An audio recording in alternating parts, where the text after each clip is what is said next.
Excelente, ya escuché el recording is on. Muy bien. Bueno, hoy vamos a estar presentando el tema de modelos y estándares. Lo vamos a presentar la compañera Linda Fernández. ¡Yay! Y yo, Paul Aguilar. Entonces, bueno, sobre aviso no hay engaño, entonces, pues, yo creo que si alguien va a escuchar esto en la grabación, en el canal del Litsol, bueno, de Pumahat, me parece, pueden escucharlo como podcast de fondo, no va a ser tan necesario que estén como atentos a la pantalla, porque va a haber mucho texto, pero mucho texto, entonces, igual ustedes que están aquí, no se preocupen, pueden estar viendo el techo y escuchándonos, solo no se queden dormidos, somos poquitos, así que bueno, vamos a empezar. ¿Algo que quieras decir, Linda? Bueno, prepárense para mucho texto. En serio, es mucho texto. Pero bueno, así es la parte de estos primeros temas. B-Dragon se llevó la parte divertida al inicio. Pero bueno, vamos a comenzar con estándares. Como esto que vamos a ver en esta sesión es el primer paso para desglosarlo en temas más extensos. Ahorita solo vamos a ver lo que sigue siendo una introducción, una mención, y en teoría, quienes presenten los demás temas tienen que ahondar en estos detalles, ¿ok? Por ejemplo, ahorita les vamos a hablar de estándares, más no les vamos a mencionar puntualmente cada estándar. La idea es que sepan qué es un estándar para que cuando alguien lo mencione, ya sepan, ok, ese es el estándar y ya sé a qué se refiere, ¿vale? Entonces, un estándar básicamente lo podemos definir como un conjunto de normas, acuerdos o recomendaciones técnicas que se utilizan para regular pues, sistemas de transmisión, en este caso, pues redes. ¿Ok? Básicamente necesitamos normas, acuerdos y recomendaciones técnicas que nos digan pues cómo se regulan o ahora sí que de manera estándar, cómo se conectan o cómo operan estas tecnologías. Y para esto pues existen estándares de dos tipos, los que se les conoce como de facto y los que se les conoce como de jure. ¿Ok? O Yure. Realmente nunca he sabido cómo se pronuncia, pero bueno. Básicamente vamos a decir que el primero... Yure. Muy bien. Qué bueno que alguien que sí sabe leer bien. Muy bien, doctor Juan. Un día tenemos que tener una sesión de cómo se leen muchas de esas cosas como el de... Pero bueno, es otro tema. Ok, tenemos los de facto y los de Yure. Los de facto son estándares que tienen aceptación en el mercado y que ya son establecidos por grupos específicos que se dedican a estas cosas, pero no han sido oficiales, ¿ok? No han sido oficializados. Simplemente es como que un grupo que se dedica a temas de estándares dice, ok, pues queremos proponer este estándar, se comienza a adoptar en la industria, pero no se ha vuelto oficial, ¿vale? Mientras que los de Iure son estándares que igual por estos grupos, ya se han oficializado. Entonces tenemos ahora sí que lo que es la convención formal, lo que es oficial, los de Iure, y tenemos los que es lo que dicta la vida y la gente ha ido aceptando y en algún momento puede que se conviertan en estándares oficiales, ¿vale? Ahora, dentro de estos estándares, pues nos vamos a enfocar ahorita en los que son oficiales, que ya se han aceptado. Y para esto, pues tenemos que hablar de los consorcios, que básicamente están formados por fabricantes, y de otros organismos oficiales, entre comillas, que están facultados para poder definir estos estándares, ¿vale? Que insisto, son normas, son acuerdos, son recomendaciones que ellos mismos proponen, estos mismos grupos proponen. Para esto, pues vamos a definir un consorcio de fabricantes como un grupo de empresas que cooperan para establecer estos acuerdos y que lo que buscan es interoperabilidad entre sus productos. De tal modo que si, por ejemplo, no sé, la doctora Linda fabrica un dispositivo de electrónica, pues ella lo diseñó y ella lo mandó a construir, lo produce y lo distribuye.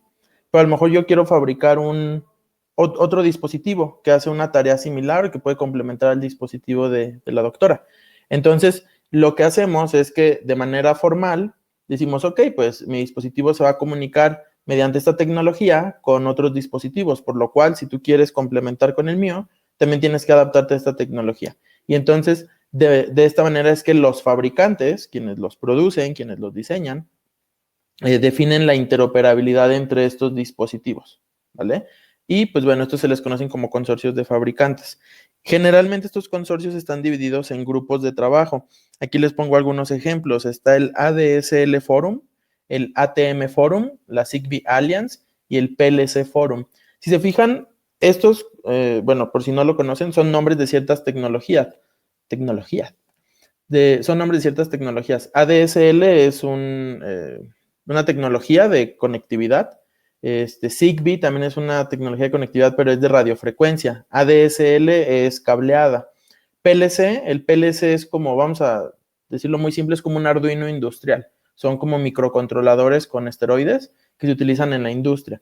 Entonces, si se fijan, son grupos de trabajo enfocados a ciertas tecnologías. Y esto tiene sentido porque si yo soy un fabricante de PLCs, de estos Arduinos industriales, de estos microcontroladores industriales, pues yo sé que va a haber otros 8 fabricantes en el mundo. Entonces, como yo necesito que la industria sea compatible, pues yo me voy a agrupar con estas personas, con estos otros 8 fabricantes, y vamos a tratar de producir un estándar tanto de calidad como de conectividad, como de interoperabilidad, para que los clientes o la industria pueda hacer uso de todos nuestros dispositivos y que puedan operar entre sí, ¿vale? Después tenemos los organismos, que son organismos oficiales, y lo digo entre comillas, porque pues al final están formados por consultores independientes, por miembros de departamentos o secretaría de Estado, ¿ok?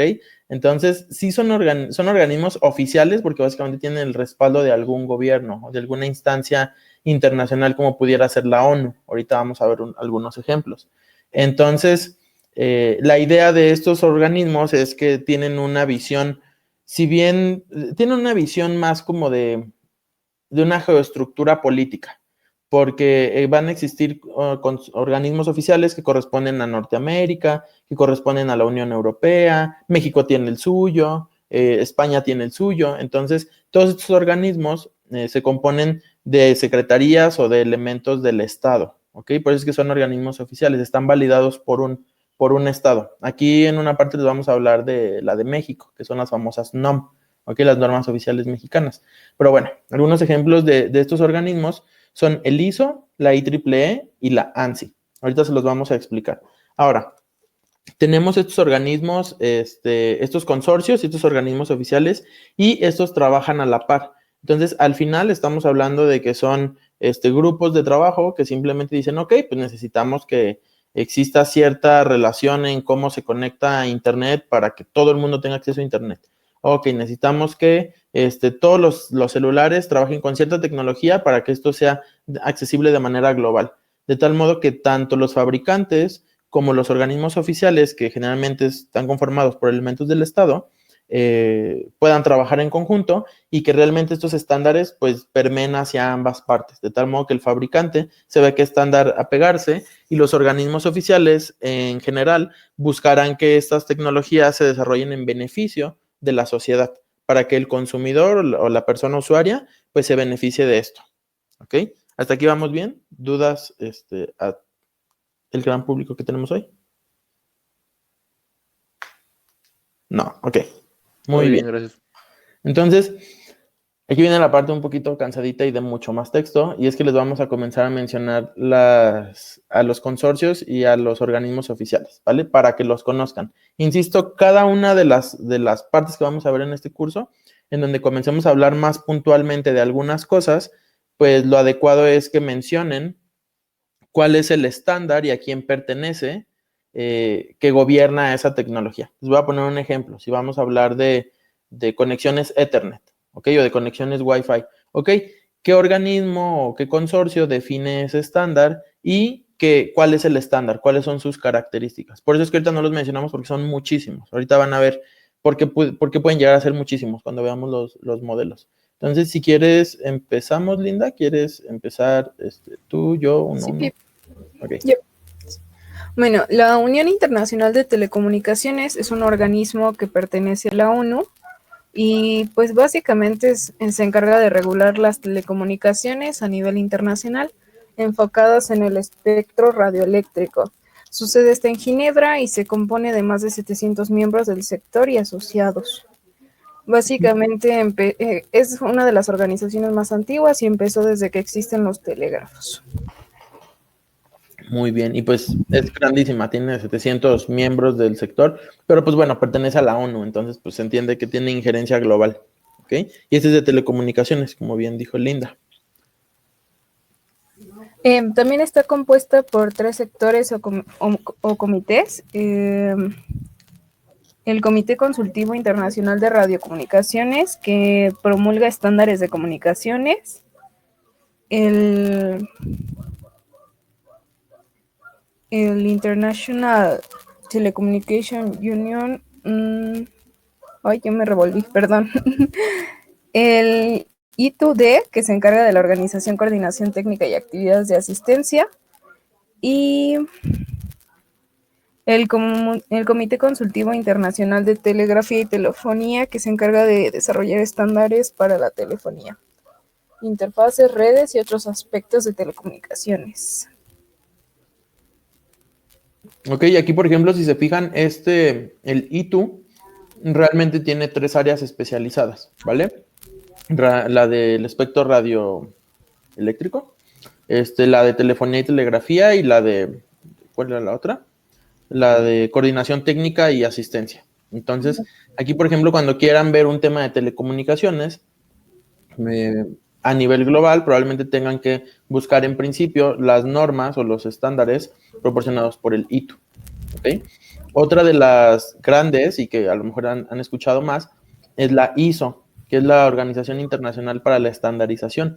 Y esta es un poquito más vieja que la ISO, que la ITU, perdón. Esta fue fundada en 1946, igual con sede en Ginebra. Aquí está raro, ¿no? Después del 46 en Ginebra. Vaya, vaya. Su objetivo, pues, es desarrollar normas de casi lo que sea. Entonces, el ITU era de telecomunicaciones, pero pues ya es de lo que sea, que van desde a lo mejor un tornillito, un martillo, hasta temas de electrónica, cómputo, entonces va muy variado, ¿ok? Y esta, a su vez, se forma por otros organismos de estandarización, como es el ANSI de Estados Unidos, el DIN de la Alemania, el AENOR de España, que son otros grupos como estos. Ahorita, por ejemplo, vamos a mencionar a ANSI porque es el que tiene mayor presencia. Pero como pueden ver, cada país debe, bueno, en teoría tiene su propio organismo de estandarización. Y a su vez, aparte de estos organismos, pues también hay un grupo de personas observadoras que no tienen una capacidad de voto, pero que pues verifican que todo lo que sucede ahí. Ahora, aquí por ejemplo, esta parte del voto es importante porque estamos hablando de estándares y al final un estándar, como ya vimos, se compone de recomendaciones, se compone de normas, se compone de varias cosas, por eso tienen que ser aprobados. Y entonces, esto así como, por ejemplo, cuando están hablando de una ley, se somete a votación y a partir de esa votación se decide si ese estándar o esa propuesta de estándar va avanzando, ¿ok? Por eso así de que diga del voto. Y eso aplica para todas estas organizaciones, ¿vale?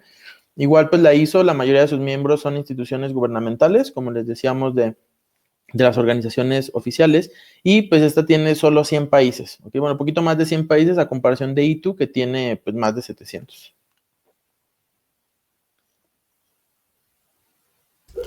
Ok, el Instituto de Ingeniería Eléctrica y Electrónica es un instituto sin ánimo de lucro y es la mayor asociación profesional para el avance, innovación y excelencia tecnológica en busca de beneficio de la humanidad. Fue fundada en 1888 y ahorita cuenta con más de 425,000 miembros y voluntarios en 160 países.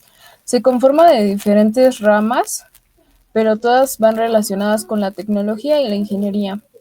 Tiene un comité 802 que desarrolla estándares de protocolos de comunicaciones para la interfaz física de las conexiones de las redes locales de datos. Muy bien. Aquí nada más quisiera como que notar en esta parte del comité 802. ¿Alguien le suena esto del 802? Sí, el fellow hipster, ¿a qué le suena? ¿Tiene que ver con el Wi-Fi? Sí, va por ahí. Al final, si se fijan, aquí dice que desarrolla estándares de protocolos de comunicaciones para la interfaz física de las conexiones de las redes locales. Básicamente la IEEE es de los que se encargan en desarrollar los estándares para comunicaciones justo en redes de Wi-Fi, Bluetooth, Ethernet, por así decirlo. Obviamente, pues el estándar 802 es específico a un tipo de comunicación, hay otros, ¿ok? Pero aquí, por ejemplo, para que lo tengan en cuenta. Si se fijan, aquí ya se empieza a dividir o a marcar un poquito cuál es el enfoque de cada uno de estos organismos. La IEEE va enfocada más a electrónica. Si quieren estar como al día en temas de ingeniería, desde esta perspectiva, IEEE es la opción, ¿vale? ISO, pues ya vimos, es a nivel mundial, ITU también, ¿vale? Igual, por ejemplo, tenemos el Internet Engineering Task Force o la Fuerza Ingenieril de Internet.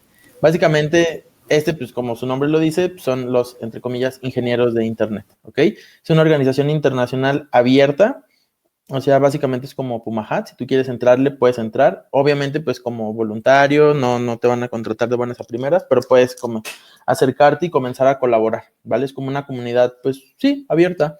Igual, pues su objetivo es contribuir a la ingeniería de Internet, entonces ellos se especializan a todo el tema de Internet, ¿vale? Fue creado igual en Estados Unidos en el 86 y pues básicamente es la que propone los RFC, que son las recomendaciones, ¿ok? Bueno, en español así les decimos recomendaciones, pero pues en inglés es Request for Comments, ¿ok? Entonces los RFC son estos documentos de recomendación que emite el IETF y que básicamente pues definen ahora sí cómo se va a constituir la comunicación a través de Internet o todas las herramientas que van a funcionar ahí. Por ejemplo, cuando hablamos, no sé, de HTTPS, que HTTPS es un protocolo, aún vamos a asumir que aún no sabemos nada de eso. Para simplificarlo, decimos que HTTPS es la forma en cómo se comunican las páginas web o cómo se comunica un navegador con una página. Entonces, el IETF lo que hace es que dentro de una recomendación hace la propuesta de estándar para definir cómo funciona el HTTPS. ¿Ok? Entonces, solo por poner un ejemplo. Igual, pues es una institución sin fines de lucro. No, sí, no es otro. Es una institución sin fines de lucro y pues se considera como la organización con más autoridad para establecer modificaciones de cómo funciona la red. ¿Ok? Y aquí con la red me refiero al Internet en general, no solo una red local. Ya veíamos que la IEEE se enfocaba a redes de datos, o sea, a la conexión física, por así decirlo, pero aquí el IETF se enfoca ya en la capa de protocolos, de todas las herramientas que utilizamos para conectarnos, ¿ok? E igual, pues, como hay demasiados protocolos en Internet y demasiadas partes que cubrir, pues este grupo o este organismo se divide en grupos de trabajo más pequeños, de tal modo que si un día quieren saber, no sé, cuál es el RFC o la recomendación propuesta para, no sé, HTTP, HTTPS, SSH, lo que sea que signifique esto, pues tienen que buscar al grupo que se enfoca a esa tecnología o a esa herramienta, ¿vale?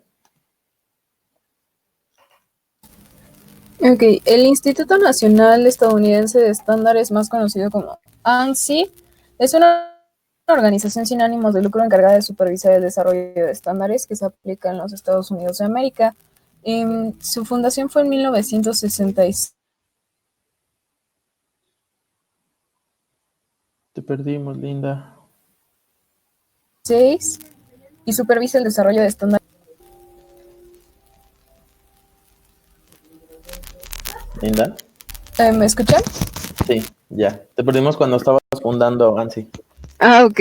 Se fundó en 1966 y supervisa el desarrollo de estándares para productos, servicios, procesos y sistemas en la nación. En la gran nación de Norteamérica. Básicamente, pues ANSI es el de los estándares de los Estados Unidos de Norteamérica. Así que, bueno, de América. Igual, pues tenemos el TIA, ¿ok? El TIA, pues va enfocado ahora sí específicamente a telecomunicaciones. Es la Asociación de la Industria de Telecomunicaciones. Igual es gringa, ¿ok? Es de Estados Unidos. Aquí, si se fijan, ya pasamos de organismos internacionales, que era ISO, el IETF, IEEE, TIA, y ya pasamos a los estadounidenses, ¿vale? El ANSI y el TIA. El internacional es TIU, me parece. Entonces, igual TIA pues está formada por representantes de la industria del sector de telecomunicaciones y trabaja a la par con ANSI y yo encontré que con la antigua EIA, que es la Administración de Energía, de parte del Departamento de Estado del Departamento de Energía del Estado, pero según yo sigue vigente, no sé por qué hacen referencia como a que antiguo, pero bueno, total, en Estados Unidos, si no han leído el libro de El huevo del cuco, estaría chido porque ahí hacen una referencia de cómo ciertas organizaciones como, no sé, la CIA, la NSA, el Departamento de Energía y todo eso, pues se fueron involucrando en temas de tecnología más porque la vida los llevó a eso y no porque se dedicaran. Entonces no se sorprendan si en Estados Unidos cuando buscan estándares de allá se encuentran que está el Departamento de Energía, que no quiero decir que es como el equivalente de CFE de acá, pero que en teoría pues debería dedicarse a otros temas y sin embargo se dedica a temas de tecnología, de cómputo también. Entonces, pero bueno, en Estados Unidos es ANSI y TIA.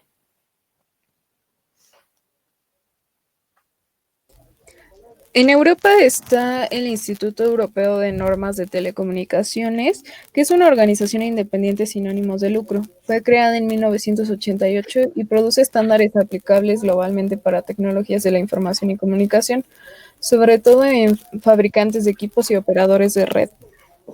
Posee 766 organizaciones miembros procedentes de 63 países de los 5 continentes. Y ha tenido gran éxito al estandarizar el sistema de telefonía móvil GSM. Cuerpos de estandarización significativos dependientes del ETSI son 3GPP para redes UMTS o T-SPAN para redes fijas y convergencia con Internet.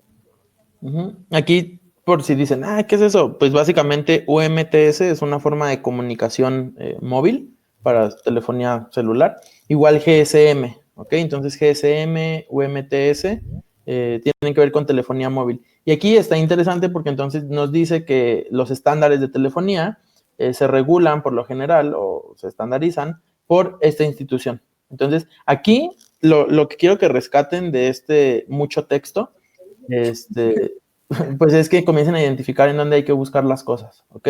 Quieren buscar estándares de Internet, la IETF. Quieren buscar estándares de comunicación para redes de datos, IEEE. Quieren buscar sobre telefonía, la ETSI, ¿ok? Quieren buscar... Aparte de telecomunicaciones, pues se encarga de radiodifusión y transporte inteligente y electrónica médica. Muy buena. Y si alguien quiere dedicarse a hacking de instrumentos médicos, es buen lugar para buscar. LOL. Bueno, dicen que se paga bien. El CEN, que es el Comité Europeo de Normalización, que pues es en francés, no sé cómo se pronuncia, tal vez Juan sabe pronunciarlo. El Comité Europeo de Normalización. Bueno, no sé cómo se pronuncia. Sí, más o menos. ¿Sí? A ver, usted sabe, doctor, ¿cómo se pronuncia? Comité Europeo de Normalización. Muy bien, ya ves, yo aquí haciendo el ridículo. No, está bien macizo. Bueno, el CEN, pues, tiene su origen en Francia, a lo que checamos. Igual es una organización no lucrativa, pero es privada, ¿ok? Entonces es como extraño, pero bueno, sin fines de lucro, pero privada.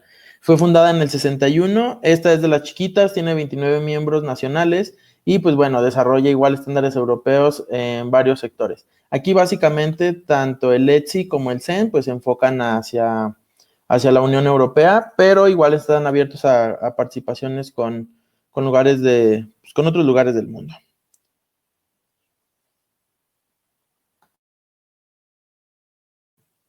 En México hay organismos reguladores como la Dirección General de Normas, que es una unidad administrativa dependiente de la Subsecretaría de Competitividad y Normatividad de la Secretaría de Economía.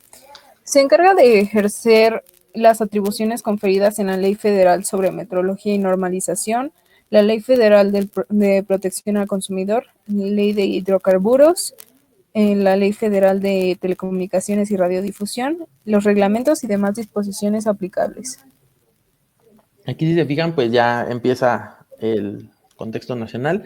Y básicamente aquí vean que pues, la Dirección General de Normas se apega a ciertas leyes, ¿ok? Entonces, cuando quieran preguntarse si lo que están haciendo puede ser legal o ilegal desde una perspectiva de estándares o si están vulnerando alguna tecnología, pues pueden checar qué dice en estos lugares o pueden buscar aquí. Este es el lugar donde buscar, ¿ok?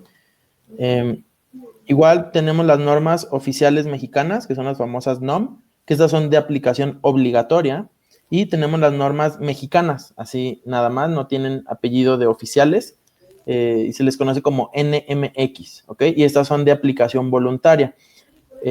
Vuelvo a lo que platicábamos al inicio. Tenemos los estándares de facto y los estándares de iure. En este caso, las NOM, las normas oficiales mexicanas, son estándares de iure, ¿ok? Que ya son oficiales. Mientras que las normas mexicanas son de facto, que se van apropiando, se van adaptando y se van aplicando, aunque no sean oficiales, ¿ok? Y en el caso mexicano, pues bueno, las normas mexicanas, las no oficiales, pues no pueden ser menores, no pueden tener no pueden tener especificaciones inferiores a las establecidas por una NOM, ¿ok? Deben de tener por lo menos el mismo nivel.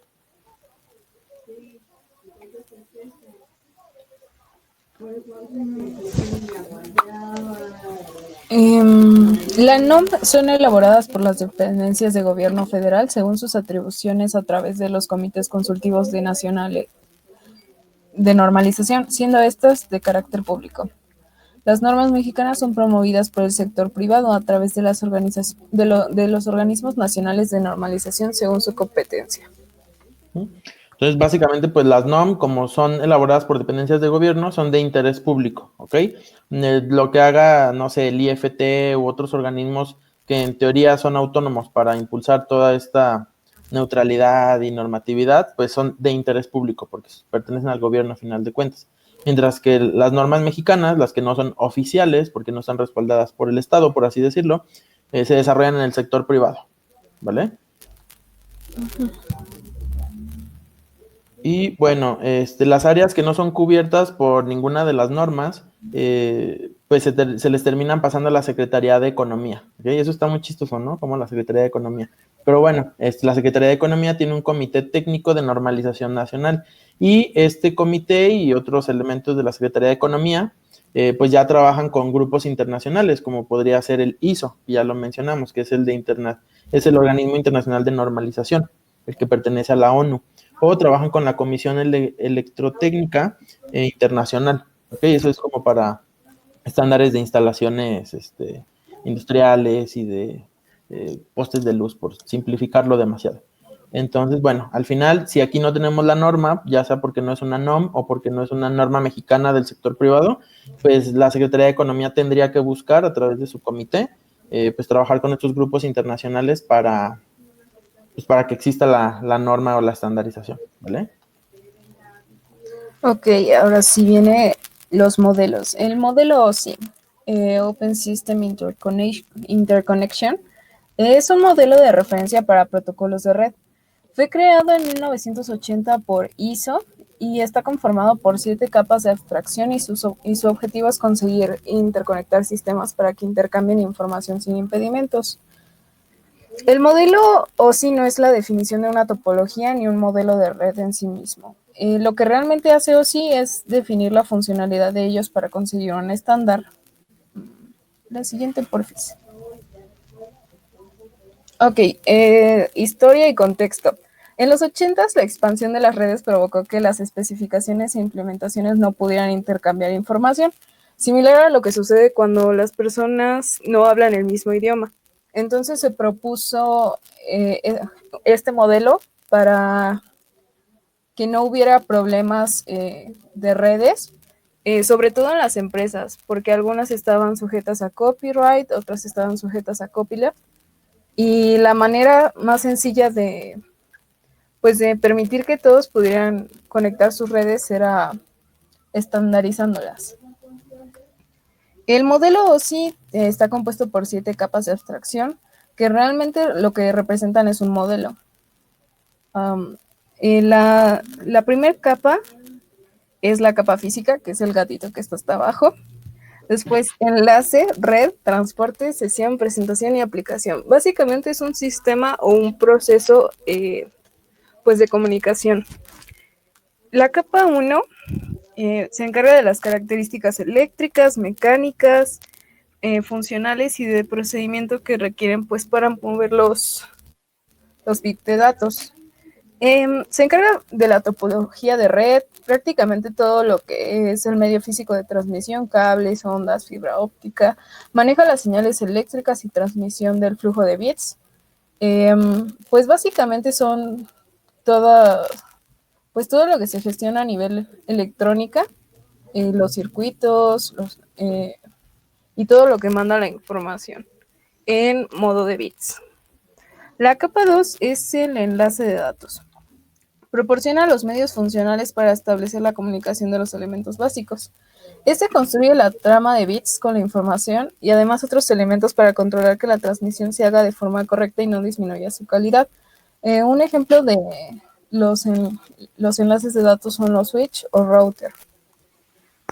Ellos realizan la verificación de errores, la retransmisión y el control fuera de flujo y la secuenciación de las capacidades que se utilizan en la capa de red. Perdón. En la capa 3, red. Es la identificación del enrutamiento entre dos o más redes conectadas. En este nivel hace que los datos puedan llegar desde el transmisor al receptor y es muy necesario que esta capa conozca la topología de red. Pues básicamente es el transmisor y es el que se encarga de mantener y concluir las conexiones conmutadas. La capa 4 de transporte.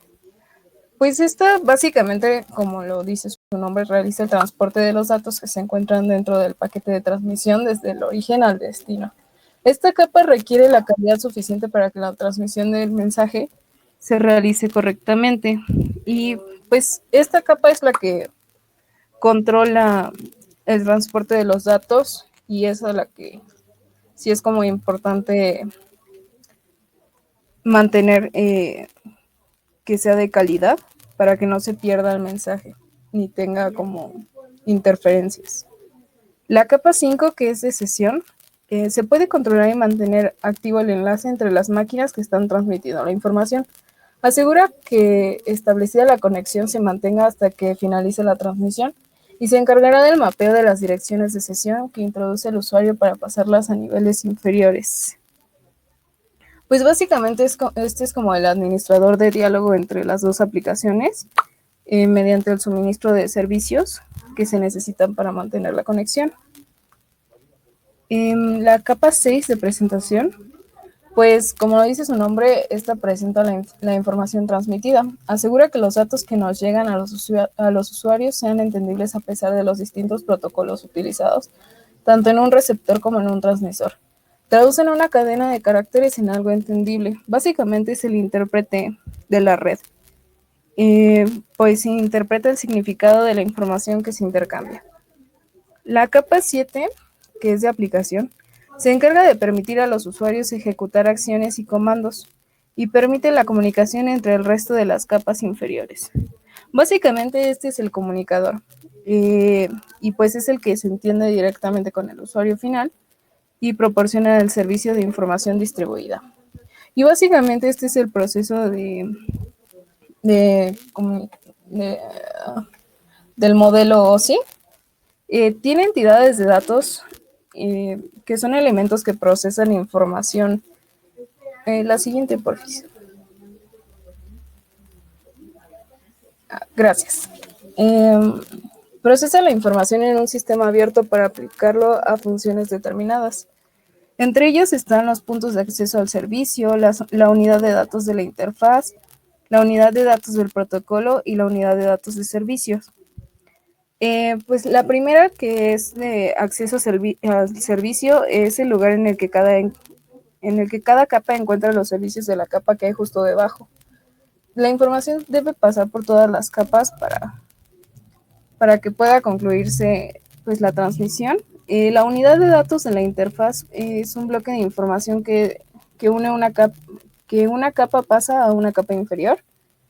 La unidad de datos del protocolo son paquetes de información que transporta la información que se pretende enviar por la red. Esta información estará fraccionada y compuesta por una cabecera que lleva información del control.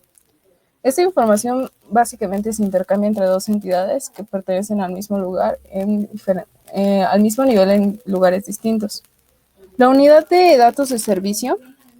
Cada unidad de datos de la interfaz se compone de un campo de información para el control de la interfaz y otros campos con la información de red. SDU. Una SDU de un nivel representa la PDU del nivel n+1 y de esta forma n+1 menos PDU es igual a n menos SDU1. Y pues el diagrama está en la siguiente. Básicamente estos como cuadritos son como los bloques de información que van pasando de un nivel a otro en el modelo OSI.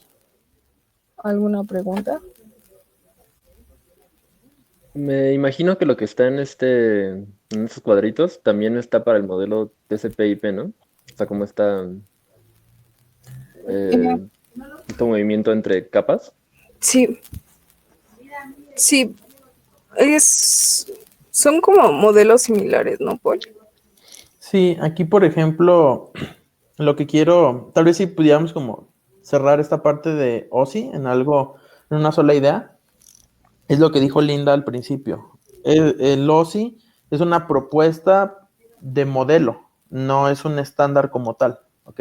Entonces, a partir de esta propuesta de modelo, se toma esa base y se construyen ahora sí estándares, que aquí por temas de lenguaje, pues les terminamos diciendo también modelos, como el modelo TCP/IP, pero realmente lo que es OSI es un cascarón, es un plano, y entonces de ahí que se desprendan todas estas capas, que son las que nos comenta Linda.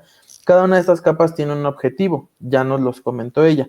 Solo por tratar de no ser tan redundante, la capa física pues va hacia el hardware. Entonces, desde ahí ya están diciendo, ok, cuando tú te encuentres con una tarjeta de red, una tarjeta de Ethernet o lo que sea, algo que es físicamente un fierro, pues vas a trabajar a nivel de bits y así es como vas a procesar estos bits, ¿ok? Y de ahí va subiendo, ok, ya tienes estos bits, ahora necesito que los enlaces a algo, ¿ok? Una vez que están enlazados, que los pongas en red para que sean transportados dentro de una sesión y que se los presentes a una aplicación con la que va a interactuar el usuario. Así podríamos traducirlo de manera muy burda. Aquí se los estamos presentando sencillito porque, pues bueno, va a haber una sesión para cada una de estas capas. No tiene caso que les expliquemos cada una de las capas a súper detalle, pero sí. Entonces, el modelo OSI lo propone ISO, ¿ok? Y el modelo OSI, al ser un cascarón, pues en este cascarón se basa TCP, ¿ok? TCP/IP. Y de ahí, nada más para contestarle a Juan, pues sí, estas capitas que vemos de cómo se conectan los niveles también están presentes en TCP, en TCP/IP. Ahorita vamos a ver cómo están presentes. Sí, ¿Vale? de hecho, a unas diapositivas abajo está el proceso de transmisión de datos en cada capa y cómo se va estructurando, pues de la cadena de bits, cómo se va estructurando la información y el mensaje llega al final al usuario. Órale. Igual, no sé si, o sea, sé que vamos a como a irlo viendo con más detenimiento en cada capa y demás, pero no sé si ahorita que está como esta diapositiva justo de los cuadros, si la podrían eh, como explicar un poco más antes de pasar ya como a las diapositivas que siguen, que se ven como más detalladas, un poco más complejas, como para tener la idea general como, conforme vayamos, para cuando vayamos avanzando. A ver, Porque, por ejemplo, lo que venía en la diapositiva justo de antes, esto como de, sí, porque tal, ajá, la unidad de datos tal, ajá, la unidad de datos del protocolo, pues está conformada por la cabecera de control y la unidad de datos de servicio, que pues, es que no sé cómo explicarlo. Aquí yo te ayudo, Linda, no te apures. Okay. Aquí, si se fijan, aquí Linda nos está hablando de capas ya, ¿ok? Entonces tenemos unidades de datos del protocolo, que son los PDU, y tenemos las unidades de datos del servicio. Aquí para que no se hagan bolas, simplemente vamos a ir encapsulando la información. A mí en lo personal, esta imagen se me hace confusa, porque no es demasiado descriptiva. A mí me gusta más una como esta, porque ustedes van viendo cómo se va conformando todo el mensaje, ¿ok? Por ejemplo, aquí era lo que les decía, en la capa física tenemos una cadena de bits, unos y ceros, simplemente unos y ceros. ¿Por qué? Porque estamos trabajando con un pedacito de fierro, con, no sé, una tarjeta de red. Y ahí pues hay electricidad, ¿ok? Que se traduce en pulsos y eso se convierte a binario. Y ese binario se le da una interpretación. Entonces, espero lo alcancen a ver en la presentación, en la imagen que estamos proyectando. Pero si se fijan, aquí estos cuadritos ya empiezan a tener ciertos nombres. Por ejemplo, aquí dice cabecera, ¿ok? Y esta cabecera se mantiene durante todas las demás capas hasta ser parte de la mayor parte del mensaje en la capa de aplicación. Igual el mensaje, ¿ok? Va persistiendo. Aquí lo que quiero que veamos es que aquí todo el mensaje, bueno, todo el pedazo de información se divide en partecitas. Y estas partecitas son las que van conformando estos cuadritos. De tal modo que el nivel, conforme va subiendo, pues va cambiando en cuanto a la cantidad de información que tiene.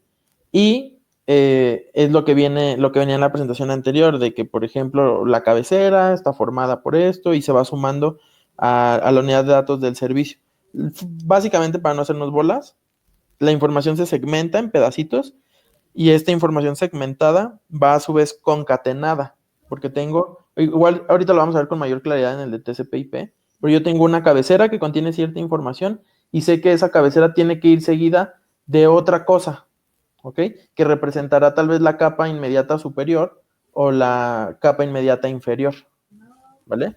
Ese +1 no es para que lo sumemos aritméticamente, sino para que vayamos enlazando, por así decirlo, entre niveles. El nivel es la capa, ¿vale? Ok. ¿Sí? ¿Queda un poquito más claro? Sí, muchas gracias. O sea, son un poco como subconjuntos y las capas de hasta arriba hay conjuntos más grandes y de pronto hay unos que ya no usas porque en la capa donde estás ya no se necesitan, ¿no? O sea, como que se resolvió para lo que necesitabas esos conjuntos en capas más abajo, algo así. Exacto, velo como un edificio. Igual aquí Linda tiene una presentación muy bonita de eso. Pero velo como en un edificio. Si tú estás en el último piso del edificio, pues ¿a cuál piso tienes acceso? Desde donde estás, pues al que está abajo de ti. Todos los demás que están abajo ya no puedes acceder, ¿ok? Entonces, simplemente están inaccesibles a ti porque solo puedes interactuar con lo que está arriba o abajo, o sea, nivel superior o nivel inferior, ¿ok? En este caso, pues, se hace referencia a niveles, pero pues, pueden ser capas también, la capa tal o la capa 1, 2, 3, 4. Ok. ¿Sí? Va, muchas gracias. Gracias, Paul. Sí.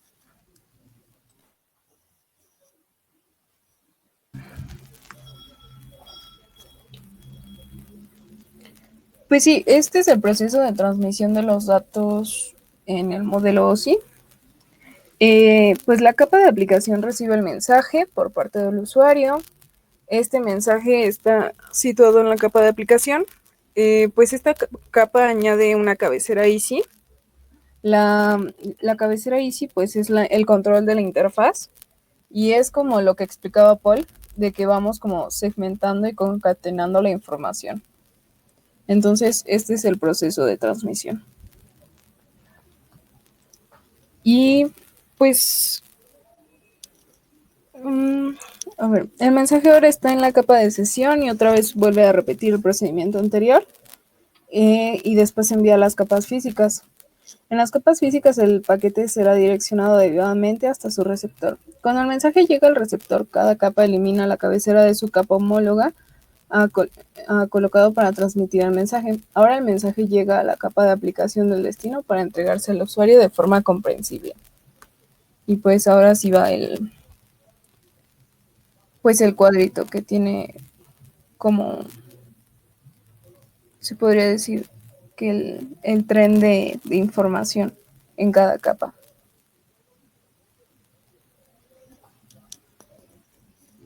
¿Quieres que le cambie, Linda? Sí, por favor. ¿Y puedo preguntar algo rápido? O sea, Híjole, Juan, ya se te acabaron las preguntas. chale. Así es, dale. Por ejemplo, ahí donde dice, o sea, todos los cuadros que dicen cabecera, los que están en todas las capas menos la física y la de usuario, ¿es la misma información? Sí, es el control de la interfaz. Ok, o sea, ¿y por qué en la de aplicación es tan más grande? O sea, como que parece que es más información en esa, ¿no? Pero no sé. Porque se va concatenando. O sea, la información se va modificando en cada capa. Entonces, en aplicación, como estás más cerca de llegar al usuario, lo único que haces para cambiar de capa a usuario es quitar la cabecera y entregar solo el mensaje interpretado. Si te fijas, Juan, aquí por ejemplo, vamos a lo más básico, la cadena de bits, ¿ok? En algún momento, dependiendo de lo que tú utilices, no sé, Ethernet, por así decirlo, se va a generar un paquete con cierta cantidad de bits. Cuando lo pasas a la capa de enlace le va a dar cierta interpretación, ¿ok? De tal modo que cada uno de esos bits va a tener una semántica, por así decirlo, ¿ok? Una interpretación.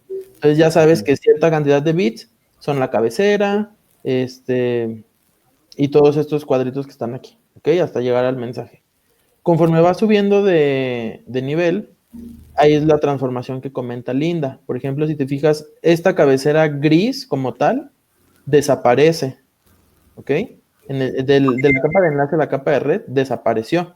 Pero, ¿qué pasa con la información que había ahí? Pues el cuadrito naranja, bueno, amarillo, crece, ¿ok? Se le asigna mayor cantidad de información. ¿Por qué? Aún no lo sabemos, pero vamos a asumir que en la capa de red, tal vez la capa necesita más cantidad de bits para representar la información que corresponde a este cuadrito, simplemente, ¿ok?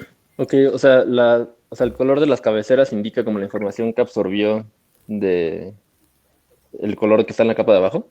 Exacto. Y si te fijas, se van desplazando. Aquí la amarilla se vuelve más grande, pero luego pasa a ser la cabecera en la de transporte. Después la naranjita, aquí era más grande, pero pasa a ser la cabecera en la de sesión. ¿Qué es lo que va pasando? Que pues es como una matroshka. Ahorita lo vamos a ver. Vas quitando. Entonces, conforme quitas, unos se hacen más grandes y pues van ocupando mayor espacio. De tal modo que al final pasas de algo que tenía, no sé, 7 bloquecitos, uno por cada capa, hasta llegar a un solo bloque que ya abarca todo, que es el mensaje. Entonces, no es que crezcan, es que simplemente vas como las cebollas, quitándole las capitas superiores. ¿Podría dar un ejemplo que a mí me lo hizo fácil entender esto? Mira, Juan, a mí lo que me lo hizo muy fácil entender es como, ¿has visto cómo despegan pues las naves espaciales? En realidad, lo que despega es un tronco enorme del tamaño de un edificio. Pero la primera parte nada más se necesita para la parte del despegue. Entonces, en algún punto, ya en la atmósfera, se desprende de una parte grandota. Y así poco a poco va soltando capitas que le van a ir, que va a ir desprendiéndose hasta llegar a ser casi solamente una capsulita. Esa capsulita al final, pues es ya lo que llevan los astronautas. Entonces, yo lo vería de ese modo. No es tanto así, pero para dar la idea, en realidad lo que pasa es que aquí tienes muchas cosas que conforme vas usando, pues en algún punto ya no requieres tanto, por lo mismo de que las capas son capas de abstracción. Ya no te tienes que estar peleando tanto con lo que hay hasta atrás, cuando el usuario solamente se va a preocupar por lo que tiene el mensaje. Claro. Entonces, míralo de ese modo. Gracias. La imagen del cohete se me hace muy chida, pero ¿qué pasa con como el regreso? O sea, me imagino que necesitas esa información que me perdiste para, o sea, no sé. Ok, O sea, sí. Sale de tu compu, ¿no? Y pasa por todas esas capas como de abstracción. Supongo que hasta llegar a puros ceros y unos, ¿no?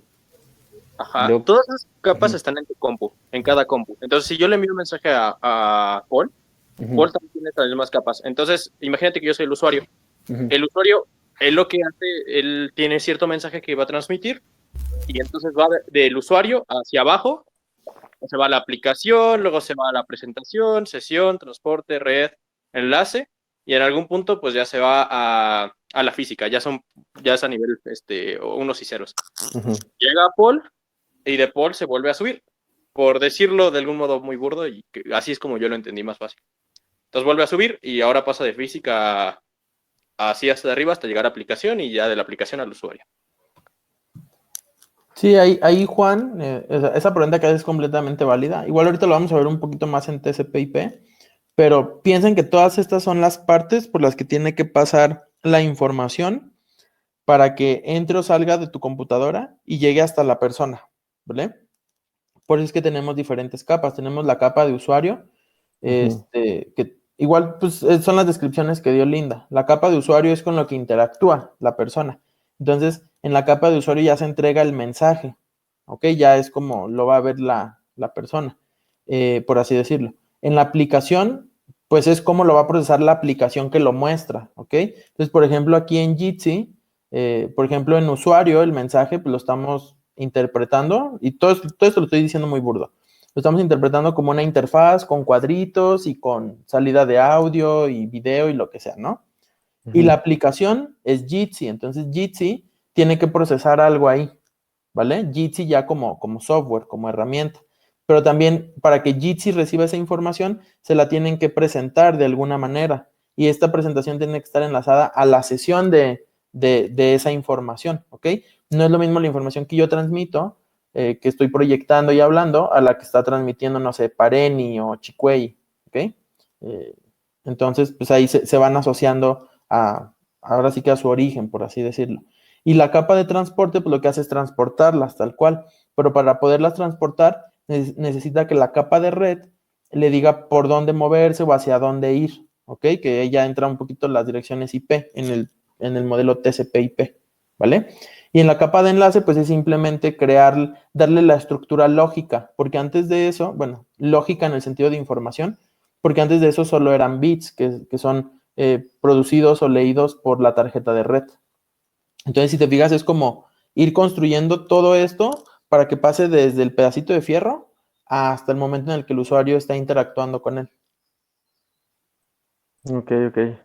O ¿Sí? sea, y como digamos, la reconstrucción de lo que se fue desprendiendo del cohete, por usar esta imagen que daba Héctor, se da por el orden en el que vienen los ceros y unos, el nivel más básico, y los estándares, ¿no? Sí, de hecho es bien chistoso porque en realidad la información, cuando tú la emites, va de usuario a capa física. O sea, va de la más alta a la más baja. Y cuando la recibes, va de la física a la de usuario. Sí, porque por ejemplo es como si yo ahorita te mando un emoji como, hola, Juan. Eso lo estoy haciendo en una aplicación y es un mensaje. Entonces, ese mensaje lo tengo que encapsular o mi aplicación lo encapsula, le da una presentación, lo asocia a mi persona, por así decirlo, a mi sesión, lo manda por la capa de transporte. La capa de transporte solicita que la de red le indique cómo llegar a su destino y cuando conoce ese destino, pues ya va completamente interpretada de manera lógica, por así decirlo, de manera semántica, y se convierte a puros bits para que ya pueda viajar por los cables. Cuando llega al otro dispositivo, pues esos bits se vuelven a interpretar, se les da una interpretación lógica, semántica. Después la de red dice, pues tú vas a tal equipo, te voy a mandar ahí por la de transporte, vas asociada a una sesión que se va a presentar a una aplicación y la aplicación te va a mostrar el mensaje. Entonces, todo el tiempo, a diferencia de lo del cohete, que es en un solo sentido, realmente esto se hace en ambos sentidos, se construye y deconstruye todo el tiempo la información. Órale. Sí, ya me está quedando más claro. Muchas gracias. ¿Sí? Igual, insisto, esto pues es una propuesta de modelo para una estandarización. Entonces, esto OSI realmente no es una tecnología, no existe OSI. OSI es un plano, es una teoría, ¿ok? TCP/IP sí ya es un modelo, ¿ok? Entonces, no sé, Linda, ¿quieres añadir algo más? Creo que no. Creo que es todo del modelo OSI. Ok, muy bien. Gracias, Linda. Entonces, yo voy a comenzar con el modelo TCP/IP. Y aquí, bueno, igual, no sé, antes de pasar, ¿tienen más dudas del modelo OSI?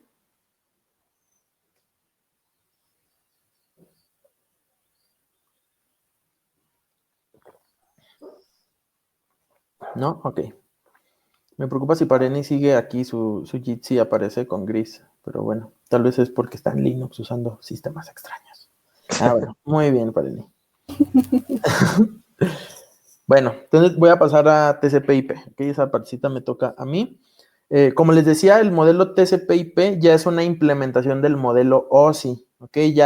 Ya digamos que, como dijo Linda, OSI se propone como literalmente una propuesta para que se estandarice y pues, ok, dicen, ok, pues vamos a tomar esa propuesta, vamos a basarnos en algo ya existente o en una teoría ya existente y la vamos a implementar, ¿ok? Algo que no pusimos en la presentación es que en los 60, 70, cuando estaban diseñándose las primeras redes de comunicación, existían diferentes modelos, ¿ok? No los vamos a mencionar porque pues, es un tema histórico, lo pueden revisar después o se los mandamos al grupo, pero existían otros que proponían algunas empresas. Por ejemplo, creo que IBM tenía su propio modelo de comunicaciones, el X25 me parece.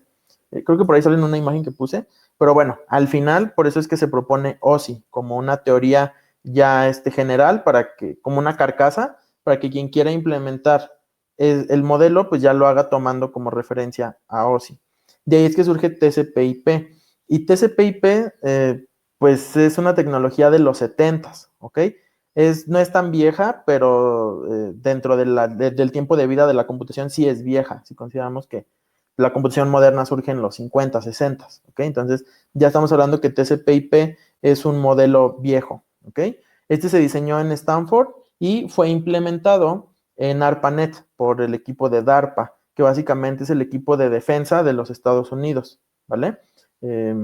Entonces, pues al final esto se diseña en una universidad gringa y se implementa como protocolo, sí, como modelo para la primera red militar en Estados Unidos, ¿ok? Ahí igual es una parte histórica la de ARPANET y DARPA que podemos revisar en otro momento, pero pues bueno, actualmente el modelo TCP/IP es mantenido por la IETF, ¿ok? La Internet Engineering Task Force, que era la que mencionábamos hace rato. Y pues bueno, el modelo TCP/IP se compone de protocolos, ¿ok? Los protocolos de Internet, así es como lo podemos buscar, protocolos de Internet. Ahorita se los voy a mostrar. Y pues básicamente al modelo TCP/IP se le llama de esta manera por dos cosas. Uno, el protocolo TCP y el protocolo IP son de los primeros en surgir. Entonces, los protocolos de Internet en principio se componían por estos dos protocolos. Posteriormente se anexan otros. Y aparte, los protocolos TCP y el IP son los más utilizados. ¿Ok? Entonces, ahora sí que el modelo TCP/IP se compone de muchos protocolos, pero se le llama así porque estos dos fueron los primeros en surgir y son los más utilizados. Ahora, el protocolo TCP, que es el protocolo de control de transmisión, básicamente es el que permite establecer una conexión entre dos dispositivos y que intercambian datos, ¿ok? Esto es como lo que ya dijo Linda, básicamente es la conexión entre los dos dispositivos para que la información viaje de manera confiable, ¿ok? Que no se vaya a dañar, que vaya a llegar a su destino. Mientras que el protocolo de Internet o el protocolo IP es el que se encarga de asignar lo que conocemos como las IPs, que son direcciones de 4 octetos. ¿Por qué se dice octetos? Pues porque estamos trabajando con 8 bits, ¿ok? Si ustedes se fijan, por eso creo que en la sesión pasada les dije que aprendieran a contar en binario, tenemos una IP y esta IP se compone de 4 dígitos. Por ejemplo, aquí en pantalla tenemos 75.4.160.25, ¿ok?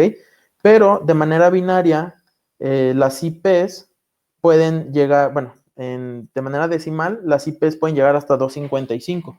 De tal modo que ustedes pueden tener una IP que es 255.255, etcétera, etcétera. Esto, si se fijan, al final se tiene que traducir en binario. Pues bueno, en binario, con 8 bits podemos contar del 0 al 255, ¿ok? Por eso es que las IP solo llegan hasta 255, no más, y tampoco tienen números negativos. Entonces, cuando aquí hacemos referencia a que el protocolo IP asigna direcciones de 4 octetos, es porque asigna 4 números que tienen una representación binaria en 8 bits, ¿ok?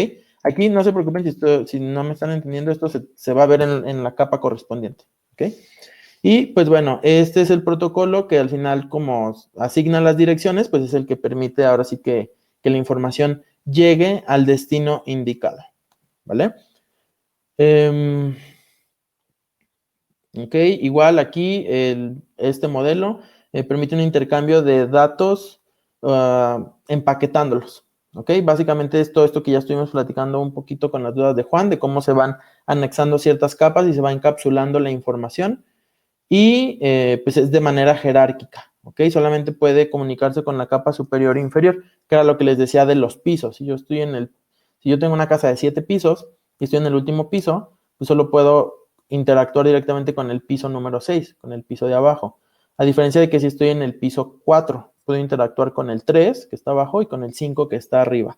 Esto, si lo quieren ver, es como una matroshka rusa, ¿vale? Se van encapsulando las cositas y el monito, solamente puede interactuar con el que está inmediatamente adentro de él o inmediatamente afuera de él, ¿vale?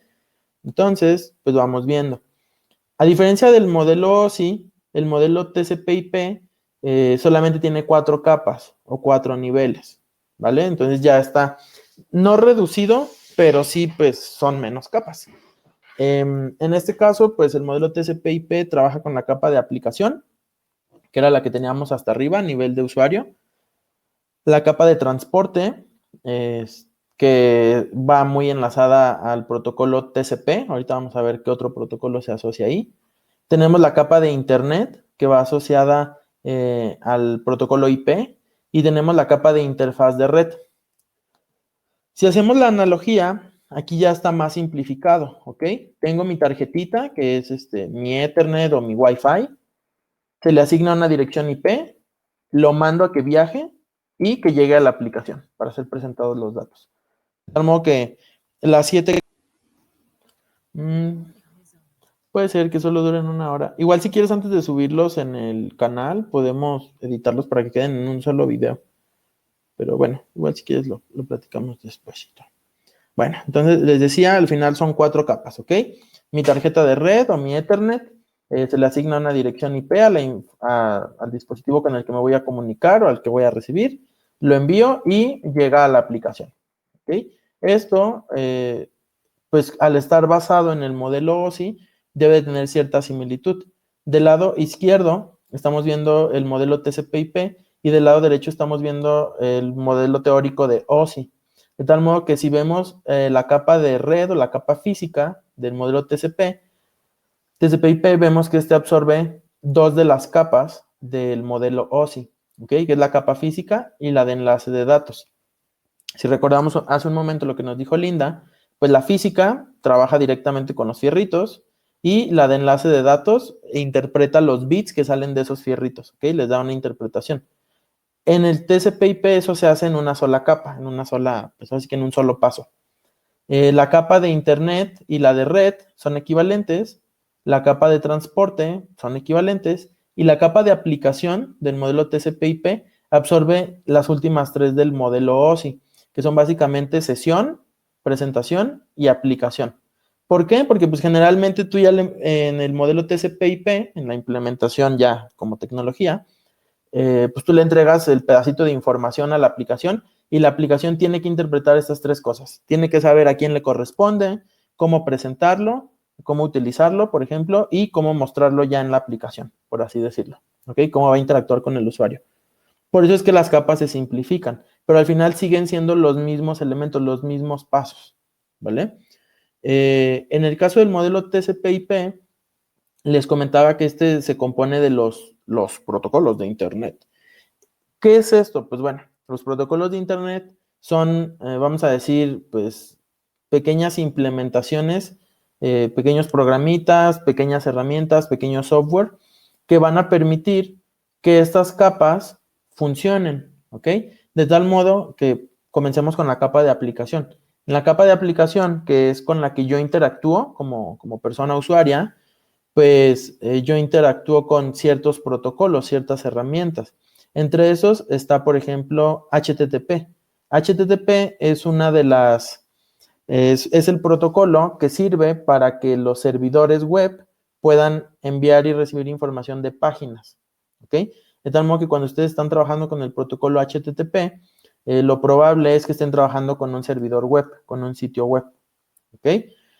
Por ejemplo, tenemos el DNS. El DNS es un protocolo que permite resolver o transformar el dominio, por ejemplo, google.com, a una dirección IP, ¿ok? ¿Eso por qué? Porque, pues, qué flojera memorizarme la IP de Google y cada vez que quisiera entrar a Google tendría que poner su IP, pues mejor pongo google.com, ¿ok? Y eso es en la capa de aplicación, son herramientas o protocolos que van enfocados a servir como aplicación, por así decirlo. FTP es para transferir archivos. Por ejemplo, yo me puedo conectar a un servidor y con FTP puedo enviar y recibir de manera remota, pues, archivos a ese servidor, ¿ok? Entonces, aquí solo estoy mencionando los que son como más, bueno, estos que están en la imagen son los más comunes, pues solo les estoy poniendo los ejemplos un poquito más tangibles para ustedes. Después tenemos la capa de transporte, que ahí es donde ya entran TCP y UDP, que son los protocolos más comunes. Ahorita los vamos a explicar con un ejemplo. Pero existen otros, ¿ok? Por ejemplo, el protocolo ICMP, que ese, si se fijan, está repetido tanto en la capa de transporte como en la capa de internet. Y es porque al ser un pedacito de tecnología, un pedacito de software, un programita, pues este puede tener diferentes funciones. Al final recuerden que las capas son abstracciones de pasos, ¿ok? Paso 1, pues interactúo con la aplicación. Paso 2, lo envío. Paso 3, al enviarlo, pues tengo que conocer su dirección. Y paso 4, lo convierto en bits y bytes, ¿ok? Entonces, esos son los pasos. ¿Cómo lo hagamos con las herramientas? Pues bueno, ya podremos ir hilando estas conexiones, estas herramientas. Si, por ejemplo, yo quiero consultar una página web, pues voy a poner mi petición, mi mensajito, en un paquetito de HTTP. Y si estoy trabajando para que se envíe mediante el protocolo TCP, pues este paquetito HTTP lo voy a meter aquí, en TCP. O a lo mejor, dependiendo de lo que necesite hacer, utilizo ICMP, ¿ok? Después, a lo mejor le asigno una IP o utilizo algún otro protocolo de la capa de internet y después lo envío, ¿ok? Dependiendo si estoy utilizando Ethernet o si estoy utilizando otra tecnología. Al final, insisto, estos son abstracciones de los pasos. En cada paso se pueden utilizar ciertos protocolos, ciertas herramientas, ciertos protocolos de internet y a partir de ahí vamos construyendo una cadenita, ¿vale? Vamos a poner un ejemplo más tangible. Vamos a hacer una conexión a un sitio web. El sitio web, ya les comenté, utiliza el protocolo HTTP. Entonces, si yo me voy a comunicar con un servidor de páginas web, para comunicarme en su lenguaje, pues lo voy a hacer a través del protocolo HTTP, porque es el lenguaje que manejan, ¿vale? Entonces, yo primero voy a poner mi mensaje, que puede ser, déjame ver la página. Entonces, mi mensaje es, déjame ver la página. Y ese mensaje lo pongo en el protocolo HTTP, en un cuadrito de HTTP. Entonces, aquí están los datos, si es que lo alcanzan a ver en pantalla. Ese dato se pone adentro de otro sobrecito HTTP y después yo decido que ese sobrecito de HTTP va a viajar por el protocolo TCP, ¿ok? Simplemente va a viajar por ahí. Entonces, el protocolo TCP, que ahora es un sobrecito que contiene a los dos anteriores, lo voy a mandar como un paquete del protocolo IP, ¿ok? Y aquí, si se fijan, estoy utilizando dos protocolos, realmente el protocolo IP y el ICMP, ¿ok? Ahorita les voy a explicar qué hace cada uno, solo quiero que vean que estoy utilizando los dos. Y al final, ya que hice este sobrecito combinado de IP e ICMP, pues lo pongo en un sobrecito de la capa física a través del protocolo Ethernet. De tal modo que aquí fui construyendo este mensaje, ¿ok? Creé los datos, los puse para que se comuniquen con un servidor web mediante HTTP, los hice que viajaran en TCP. Después ese viaje pues va a estar coordinado por IP para saber a dónde llegar o cómo llegar y al final los voy a enviar por una interfaz Ethernet, ¿ok? Entonces, así es como construí, pues, mi trama. Ahora, esto, si se fijan aquí en la imagen, dice datos. Luego, cabecera HTTP. Luego dice segmento. Este sobrecito azul se le llama segmento y está compuesto de la cabecera de TCP más todo lo anterior. Después tengo un paquete. El paquete es el que corresponde al protocolo IP. Y al final, cuando lo envío físicamente, tengo una trama o un frame, ¿ok? Entonces, si se fijan, cada uno de estos sobrecitos tiene un nombre distinto. Eso es lo que estaba explicando Linda de los UDP, ¿ok? Los Unit Data Protocol o las unidades de los protocolos de datos. ¿Qué significa esto? Pues que cada una de las capas, tanto en el modelo OSI como en el modelo TCP, tiene su propia unidad de medición o su propio sobrecito, si lo queremos ver así. Entonces, cada una de estas capas genera su sobre o su unidad y pues cada una tiene su nombre. De tal forma que cuando estamos hablando de la capa física o la capa más que tiene contacto con el hardware, pues estamos hablando de bits. Cuando hablamos de la capa de enlace, que es cuando se le da esta interpretación semántica, cuando hay más cuadritos, estamos hablando de frames o de tramas, ¿ok? Cuando hablamos de la capa de internet o de la capa de red, pues estamos hablando de paquetes, ¿ok? Tenemos un paquete, después llega otro paquete y así. Y cada uno de estos paquetes pues tiene su información. Cuando estamos hablando de la capa de transporte o de la capa de TCP, o ya sea que utilicemos el protocolo TCP o el protocolo UDP, ahorita se los voy a explicar, tenemos segmentos, ¿ok? Sí, lo vamos a subir al canal de Pumajach, güey. Entonces no pasa nada. Bueno, entonces, total, cada una de estas capas tiene su propio sobrecito o su propia unidad. Y cada una de estas unidades, nos vemos, chico, cada una de estas unidades, ¿qué pasó, doctor?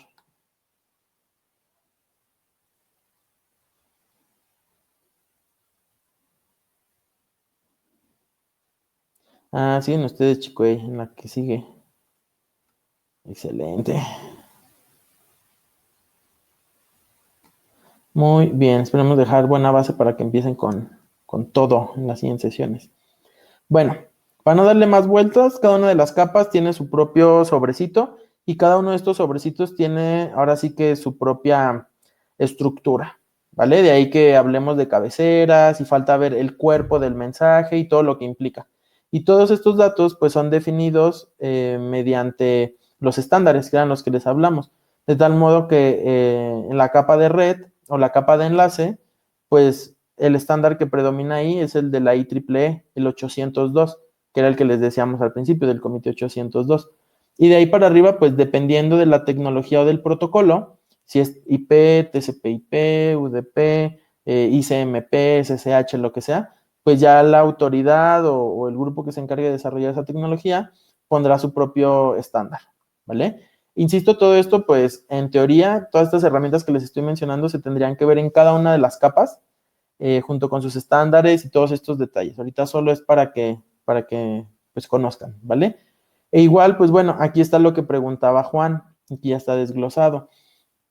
Tenemos un dispositivo que transmite, que está generando información, y esta información tiene una cabecera. Para ser identificada, la cabecera, imagínense que es como el gafet del niño que va a la escuela. Entonces, el niño en este caso son los datos y su cabecera es su gafet, ¿ok? O si seguimos viéndolo como sobrecitos, pues los datos son el contenido del sobre y el header o la cabecera son los datos que se leen en el sobre. De tal modo que pues, esto pasa por las 3 capas de OSI, que en TCP/IP es el de aplicación, llega a la de transporte, se le añade la información de TCP, pasa a la de IP, entonces la información de TCP junto con los datos ya va concatenada, va sumada, y ahí le vamos a añadir la información del protocolo IP, ¿ok? Entonces ya pasó de ser un datagrama a ser un paquete. Y después ese paquete se le va a añadir más información, tal vez la información de la tarjeta de red, como la dirección MAC o algún otro, junto con otra información, y entonces esto ya va a ser una trama, ¿ok? Eso se convierte en bits y se envía por por donde tenga que viajar, y cuando llega al destino, esos bits se vuelven a transformar, se les da cierta semántica, se obtiene la información de la dirección MAC a la que va destinada, se obtienen los datos, el TCP/IP y se va desglosando hasta llegar al software con el que se está comunicando el otro equipo. Entonces, esto es como se va construyendo y deconstruyendo la información mientras viaja, ¿vale? ¿Hasta aquí tienen alguna duda de esa parte?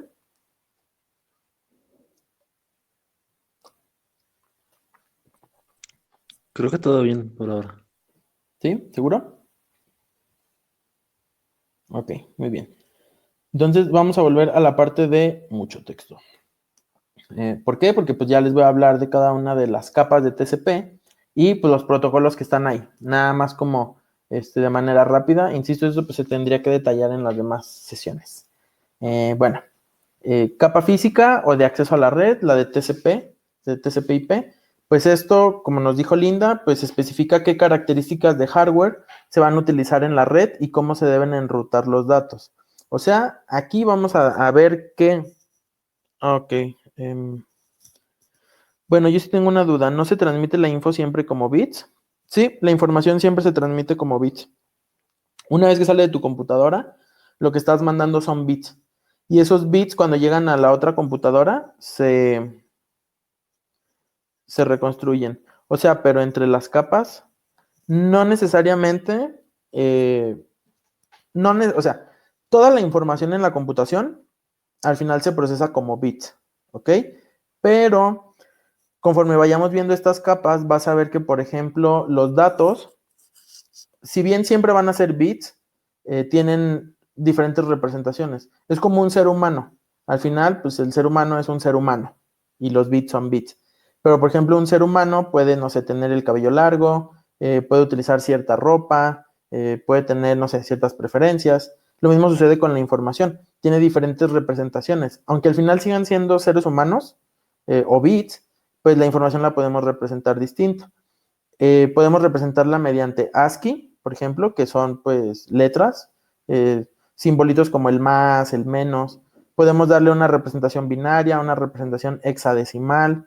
¿Qué otras representaciones hay? Bueno, esas son como las más comunes. Entonces, dependiendo de qué herramienta estés utilizando, qué protocolo, puede que a lo mejor ese protocolo concatene la información como texto plano, que es, por ejemplo, lo que hace el protocolo HTTP. Todo te lo pone como texto plano. Pero si tú utilizas HTTPS, el HTTPS, que también es para páginas web, va a convertir ese texto plano en información cifrada.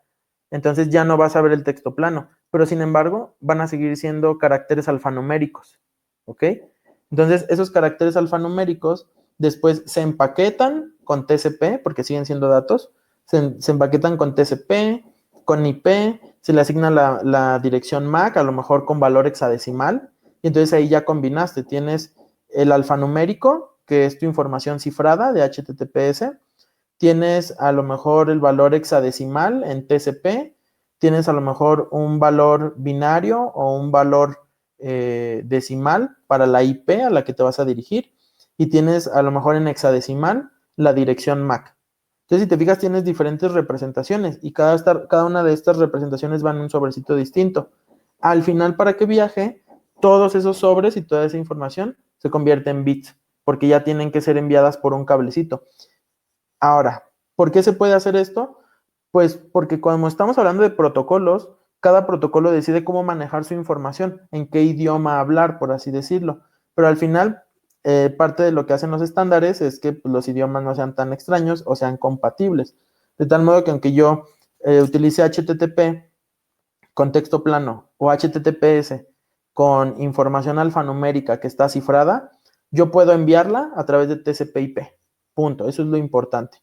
Ya cuando llegue a la otra computadora y se vaya reconstruyendo de binario al alfanumérico cifrado o al texto plano, pues ya la aplicación lo va a leer como sepa leerlo, ¿vale? Entonces, no sé si queda claro. Ok. Si no, igual lo podemos como profundizar, no hay problema. Igual por eso es que también quiero explicarles un poquito los protocolos para que vean más o menos de qué tratan estos protocolos y nos vayamos imaginando qué información meten. Dice, entonces, cada protocolo sabe cómo traducir la información. Sí. Por ejemplo, un protocolo que se comunica de manera cifrada, como HTTPS, pues pone sus propias reglas de cómo cifrar la información para que cuando le llegue al destino, también la pueda descifrar. Y eso es lo chistoso, porque cuando tú te conectas por HTTPS, si otro protocolo distinto cacha esa información, como va cifrada, pues no va a saber cómo descifrarlo, ¿vale? Solamente HTTPS lee HTTPS. Si tú te conectas a un protocolo distinto con información que no sabe leer, pues no la va a poder interpretar. Y de ahí es que luego vengan problemas de red. Y tienen bastante que ver con lo que decía V-Dragon en la primera sesión, de, ok, pues mientras más nodos tengas, más complejo puede ser, porque a lo mejor estás poniendo diferentes protocolos, diferentes tecnologías en cada nodo. Cada uno de estos nodos requiere que le configures ese protocolo o esa tecnología y que aparte pues le digas cómo comunicarse, cómo interpretar la información, que sepan quién es cada quien, etcétera, etcétera. ¿Vale? Excelente. Igual, insisto, pues se tendría que ver también ya detalle en cada una de las capas y en cada uno de los protocolos. Y ahí sí podemos checar pues cuál es el idioma que hablan, por así decirlo. Bueno, entonces ahorita a grandes rasgos, capa física o de acceso a la red, simplemente define qué hardware se va a utilizar y cómo se va a comunicar este hardware, ¿ok? No, pues que vas a utilizar un adaptador de Wi-Fi, ¿ok? ¿Qué necesito? No, pues que vas a utilizar un adaptador de Bluetooth o una tarjeta de Ethernet, ¿ok? Ahí define cómo va a funcionar cada uno de estos y cómo se va a comunicar, ¿vale? Y también esta capa es la que define, como bien dijo Linda, qué dispositivos se van a comunicar en la red. Aquí es donde ya estamos hablando, por ejemplo, de routers, hubs, switches, las tarjetas de la computadora, etcétera, etcétera. Y creo que alguien está martillando. ¿Se escucha cómo martillan? Muy leve, pero bien leve. Ah, es que están martillando aquí al lado de mí, ya me mario. Bueno, si a ustedes no les molesta, muy bien. Algunos protocolos de esta capa, pues es el protocolo CSMA, que básicamente es el que se encarga de gestionar la velocidad de transmisión. Entonces, ahí está. En esta capa ya tenemos a alguien que dice, tú vas a viajar a tal velocidad, ¿ok? Y esta velocidad, pues, depende de las características físicas de tu tarjeta. Si tienes una tarjeta que solo puede transmitir a, no sé, 10 megabytes por segundo, pues este protocolo es el que debe de identificar eso y de decirle al paquetito, ok, no puedes ir más rápido aunque quieras, vete a esta velocidad. O ¿sabes qué? Sí puedes ir a más, métele turbo, ¿vale? El protocolo Ethernet es el que enlaza el mensaje para conectarlo con la capa de red. Básicamente, Ethernet lo que hace es tomar a la interfaz física, al pedacito de fierro, y vincularlo con los mensajitos, ¿ok? Para que cuando todas estas tramas, estos paquetes, estos datos lleguen, la interfaz las pueda reconocer y asumir como propias, ¿vale? Igual tenemos, bueno, esta es la capa de internet. Esos dos son como los relevantes de la capa de red. Básicamente necesitamos alguien que le diga a la tarjeta de red, al fierrito, qué hacer, y otro que le diga pues, qué tan rápido viajar, ¿no? Después tenemos la capa de internet, que es la que proporciona el paquete de datos, que es el famoso datagrama. El anterior era una trama, ahorita pues ya es el datagrama. Y aquí los protocolos relevantes, pues el primero es el de IP, el protocolo de internet, que es el que ya dijimos, pues especifica la dirección IP, ¿ok? Especifica la dirección IP de los dispositivos y ayuda a indicar cuál es la ruta que va a seguir un paquete.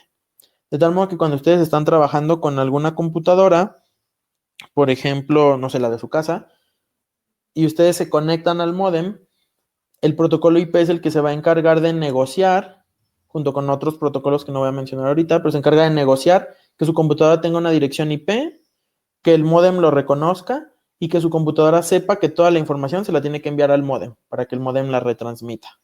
¿Ok? Y también tenemos el protocolo ICMP, que es el protocolo de control de mensajes de Internet, que básicamente lo que hace es, pues, diagnosticar los mensajes que le lleguen, la información que le llegue, y notificar si hay un error, ¿ok? Entonces, ICMP junto con IP trabajan a la par. IP hace las direcciones y ayuda en la ruta de comunicación, e ICMP, pues, verifica que todo esté bien, ¿ok? Básicamente es el poli del momento. Otro que tenemos es el ARP, que es el protocolo de resolución de direcciones. Y este protocolo es bien interesante porque a partir de aquí se pueden hacer bastantes ataques. Así que no lo escucharon de mí, lo escucharon de V-Dragon, pero se pueden hacer bastantes ataques porque básicamente este protocolo lo que hace es que ayuda al protocolo IP a dirigir los datos, ¿ok? Entonces es el que, si IP decía, ok, yo quiero comunicarme con tal equipo, ARP es como el agente de tránsito que dice, ok, pásale, llévale, vas para tal calle, ok, entonces dale por aquí. ¿Esto cómo lo hace? Pues lo que hace es que trabaja con las direcciones MAC de los dispositivos o la dirección de hardware que tiene ese dispositivo. Si ustedes un día están en una red y quieren tratar de identificar qué dispositivos hay o tumbar algún dispositivo, este puede ser un potencial vector de ataque. ¿Por qué? Porque pues básicamente están trabajando con el agente de tránsito que pues va como a coordinar, y si ustedes se marean a ese agente o le sacan info, pues ya está chido ahí, ¿ok? Después tenemos el Reverse Address Resolution Protocol o el protocolo de resolución inversa de direcciones, que es igual que la ARP, pero en lugar de que te dé la MAC, te devuelve la IP de esa MAC, ¿ok? Entonces el ARP, tú le das una IP y te da la MAC a la que está asociada a esa IP, ¿ok? Si tú quieres saber qué computadora está asociada a tal IP, utilizas ARP. Si quieres saber qué IP está asociada a una MAC, utilizas RARP. ¿Ok? Igual no se preocupen, insisto, lo vamos a ver más adelante. Otros dos protocolos interesantes de la capa de Internet es el protocolo NAT, que es el traductor de direcciones de red, y pues como lo dice su nombre, traduce la dirección IP privada a una pública. Ahorita no hemos visto que es una IP privada ni una pública. Lo único que les puedo decir es que si ustedes tienen una red chiquita, vamos a decir, tienen una red empresarial, no sé, trabajan en pumahat.inc. Entonces, pumahat.inc tiene su red interna y es una red, no sé, de miles de computadoras porque hay miles de computadoras simplemente. Pero, pues, una red, si ya dijimos que las redes pueden llegar hasta, no sé, 255, pues, ¿cómo es que estamos trabajando volúmenes de miles? Ok, pues, el protocolo NAT lo que nos permite es dividir redes en grupos más pequeños e intercomunicarlos. De tal modo que tal vez en lugar de tener una red de 1000 equipos, tengo 100 redes de 10 equipos. ¿Ok? Y entonces yo a través de NAT puedo hacer que los equipos de una red chiquita se comuniquen con los equipos de otra red chiquita. De tal modo que al final mi red, aunque sean 100 redes de 10 equipos, yo la puedo intercomunicar para que los 1000 equipos se comuniquen. ¿Ok? De ahí que diga que traduce IPs privadas o de grupos más chiquitos a IPs públicas de grupos más grandes, ¿ok? Para que haya intercomunicación. Y eso hace el NAT. Otro interesante es el protocolo RIP, que es el protocolo de ruteo o encaminamiento, si lo vemos en español, de la información. Y este protocolo es el que es utilizado por los routers para definir los caminitos a seguir. Imagínense que yo sigo trabajando con mi red, con mis 100 redes de 10 equipos, pues ok, ya tengo aquí la NAT que me convierte la información o las direcciones privadas en públicas, pues ahora necesito decirle a esas direcciones cómo se comuniquen o cómo se enlacen para viajar entre los grupos más chiquitos. Pues eso lo hago con RIP. Entonces, el protocolo RIP es el que yo le configuro a un router para que el router sepa cómo comunicarse con otros routers o con otros dispositivos, ¿vale? De tal modo que cuando yo trabajo con el protocolo IP, pues el protocolo IP junto con el protocolo RIP deciden el camino, ayudados del protocolo ARP, ¿ok?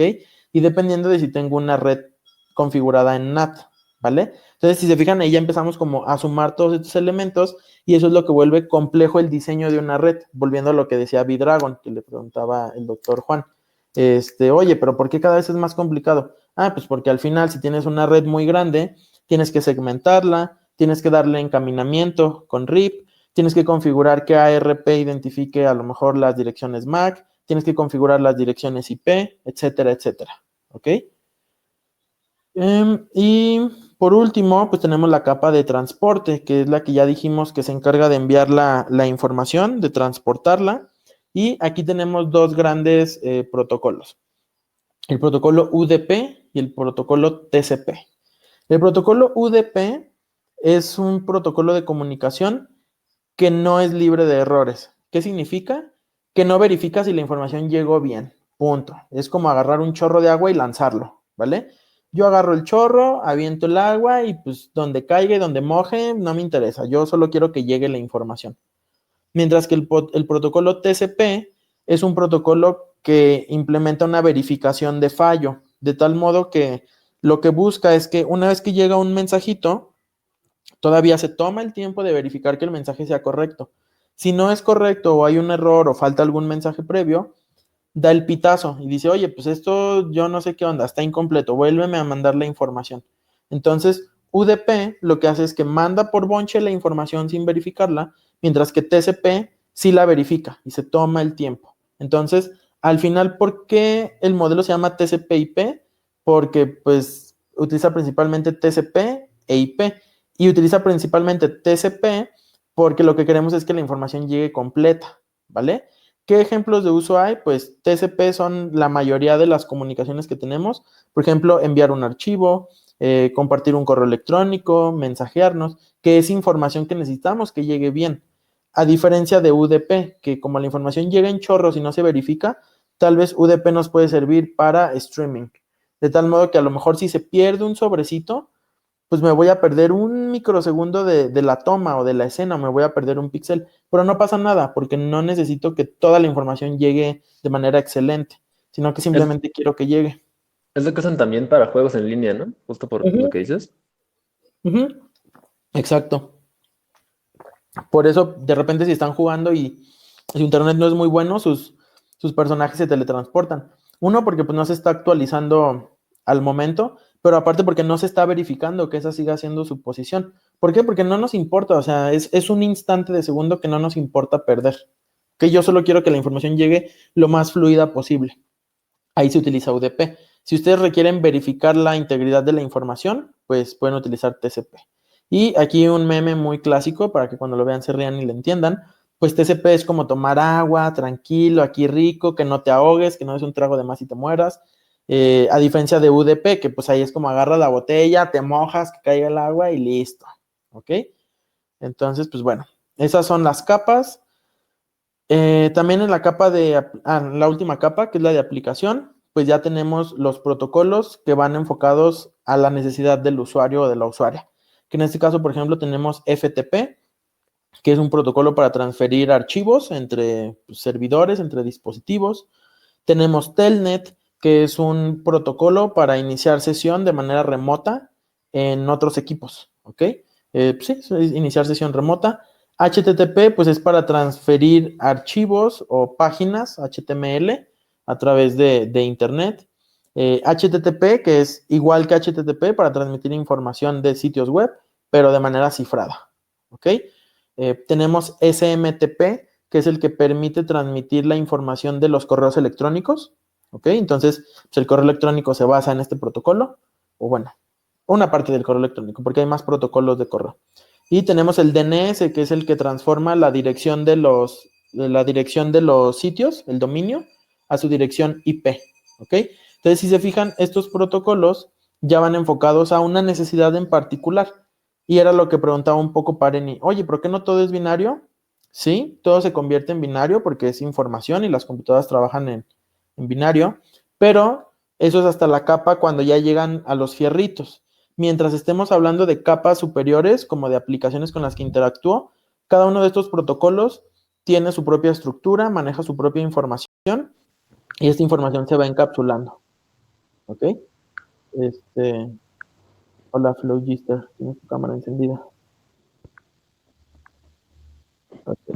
Bueno, entonces aquí regresamos a todo el planteamiento inicial. Ya desmenuzamos TCP/IP, ahora vamos a reconstruirlo. Si se fijan, aquí hasta abajo yo tengo el nivel de red, ¿ok? O el nivel de capa física. Y aquí tengo diferentes protocolos para esa capa. Tengo el protocolo de ARPANET, el de red satelital, el X25, que les decía creo que de IBM. Tengo el Ethernet y tengo el Token Ring, que dice B-Dragon que ya no se usa, pero en algún lugar se tiene que seguir utilizando. Al final, todos estos protocolos son del nivel de red y le van a decir al hardware, al fierrito, cómo traducir los bits, ¿ok? Cualquiera de estos protocolos, cuando se comunique al nivel de internet, pues va a utilizar el protocolo IP y el protocolo ICMP para verificar que no haya errores, ¿vale? Entonces, IP e ICMP trabajan a la par. Y dependiendo del tipo de comunicación que quiera, pues se va a utilizar el protocolo TCP para la transmisión o el protocolo UDP. Y pues bueno, dependiendo de cada uno de estos protocolos, vamos a ver si es compatible con la aplicación, ya sea que estoy transfiriendo archivos o correo electrónico, o ya sea que estoy trabajando con un DNS. ¿Ok? Sí, estamos compartiendo pantalla, John. Si quieres, déjala vuelvo a compartir. Supongo que es porque te acabas de unir. Ok, ya deberías de verla. Entonces ya vamos a acabar. Bueno, entonces aquí esta es la arquitectura de TCP, pero ya desmenuzada con algunos otros protocolos o servicios de red, ¿vale? Por último, pues bueno, retomemos el mismo ejemplo que ya teníamos. Tenemos una conexión a un sitio web. Yo me conecto al sitio web y mis datos que estoy solicitando, por ejemplo, me conecté a Wikipedia, pues yo quiero ver, no sé, la página de Pumahat de Wikipedia. Esos datos se van a meter dentro del protocolo HTTP. Ahí va pasando la basura. Se va a meter el protocolo HTTP porque pues es la aplicación con la que me estoy comunicando, con un servidor de una página, con un servidor web. Yo voy a, bueno, la comunicación ahí se va a meter adentro de un segmento de TCP porque quiero que la información se verifique, ¿ok? Quiero que la paginita que yo pedí viaje por HTTP y que me llegue por TCP porque no quiero perder nada de información. Entonces, eso se mete en un segmento. Ese segmento, pues como va a viajar por TCP, después lo meto por IP y junto con ICMP, ¿vale? Y eso ya se convierte en un paquete y al final ese paquetito lo traduzco de manera dígitos binarios, por así decirlo, para que mi tarjeta de red funcione la pueda enviar o pueda leer la respuesta y eso se convierte en una trama, ¿ok? Y al final, pues esa trama es la que envío y listo. Ya cuando llegue al destino, pues se va a ir deconstruyendo, obtendré una respuesta y esa respuesta también se irá construyendo dentro de esta serie de protocolos, ¿vale? Y ya. Entonces, pues bueno, a grandes rasgos, eso fue estándares, modelo OSI, modelo TCP/IP. No sé si tienen dudas. Mucho texto. Mucho texto. Van a salir mamadísimos y mamadísimas de tanto texto.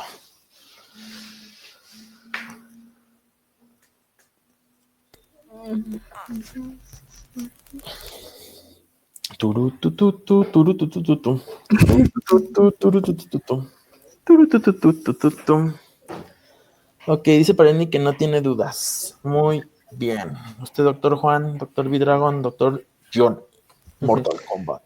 Estuvo muy claro. Muchas gracias. Creo que fui sacando las dudas como durante la presentación y ahorita todo parece ir bien.